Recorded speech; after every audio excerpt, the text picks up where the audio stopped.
তার নামে ব্যাপক গুঞ্জন। তিনি নাকি বিজেপিতে যোগ দিচ্ছেন, তিনি নাকি আলাদা দল গড়ছেন।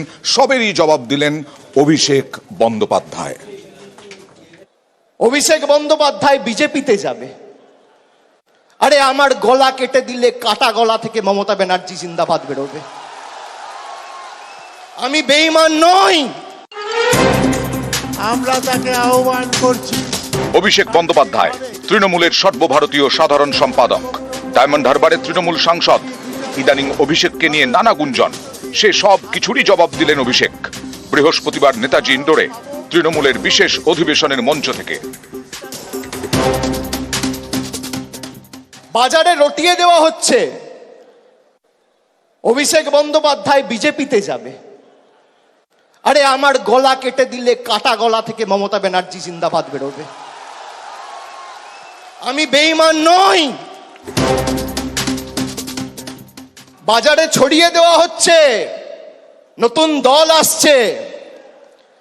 বিজেপির হাতে কলকে আর তামাক খেয়ে কয়েকটা সংবাদ মাধ্যম আর দু চারটে সাংবাদিক এই কাজটা করছে।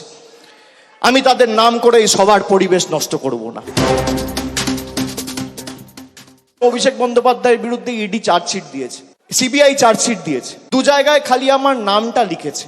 তাও অভিষেক বন্দ্যোপাধ্যায় কে, বাড়ি কোথায়, সাংসদ না বিধায়ক না পঞ্চায়েত প্রধান, কোথায় থাকে, কার ছেলে, কোনো পরিচয় নেই। আমি সকাল বিকেল কথা পাল্টাই না। 5 বছর আগে কোভিডের সময় 2020 সালে বলেছিলাম যে আমার বিরুদ্ধে যদি সিবিআই বা ইডি প্রমাণ করতে পারে বা তথ্য দিতে পারে আদালতে যে আমার প্রত্যক্ষ বা পরোক্ষ মদতে কোনো ভুল হয়েছে, কোনো দুর্নীতি হয়েছে, কেউ 10 পয়সা তুলেছে, আপনাকে চার্জশিট দিতে হবে না, সামান দিয়ে আমায় ডাকতে হবে না, ফাঁসির মঞ্চ করুন, গৃহে মৃত্যুবরণ করব। আপনার কাছে প্রমাণ থাকলে প্রমাণ দেবেন। আপনি কি ভাবছেন ধমকে চমকে দমিয়ে রাখবেন? আমি অন্য ধাতুতে তৈরি। মানুষের কাছে যাব মাথা নত করে সমর্থন চাই। নিউজ 18 বাংলা। এবার খানাকুলের এক পঞ্চায়েত